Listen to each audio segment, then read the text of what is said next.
สวัสดีครับแฟนๆเส้นทางบันเทิงครับคืนนี้นะครับเป็นตอนจบของดอกหญ้าในพายุแล้วนะครับผมจะพาไปอุ่นเครื่องกับฉากหวานๆของพระเอกนางเอกครับตอนจบของดอกหญ้าในพายุยังอัดแน่นด้วยความสนุกตั้งแต่ต้นจนจบใช่ว่าคู่พระนางเขาจะลงเอยกันง่ายๆนะจ๊ะยังมีเรื่องให้บัวงอนจนหนีไปอยู่ต่างประเทศพอกลับมาได้เวลาที่พระเอกก็ต้องตามง้อหนักๆหน่อยแต่เมื่อบัวกลับจากต่างประเทศก็สวยหนักมากจริงๆค่ะในเบื้องหลังฉากหวานฉากนี้ธันวาสุริยจักรถึงขั้นแซวแคทซอนย่าไม่ขาดปากว่าบัวสวยแซ่บบวกกับฉากหวานๆที่ทุ่งดอกหญ้าในจังหวัดชัยภูมิบอกเลยแฟนๆห้ามพลาดเด็ดขาดฟินจิกหมอนไปเลยจ้าโอ้เซ็กซี่มากแบบมันมีความเปลี่ยนที่เยอะมากคือเซ็กซี่ในทุกที่เลยนะขนาดไปทุ่งดอกหญ้าก็เซ็กซี่แล้วมันเป็นเพราะว่าเราโตขึ้นแล้วก็คาแรคเตอร์เปลี่ยนไปแล้วคือเราแบบไปเจอผู้คนมากมายก่อนหน้านี้เราไม่เคยเจอใครไงคะอายุน้อยอยู่ตอนนี้เริ่มโตน่าเกลียดแซวฉันก็ได้ให้ผู้ชมดูเองแล้วกันนะคะ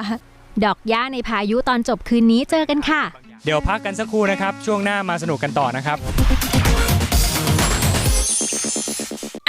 อย่าเพิ่งเปลี่ยนไปไหนอยากดูละครย้อนหลังพิมพ์เลย www.bugaboo.com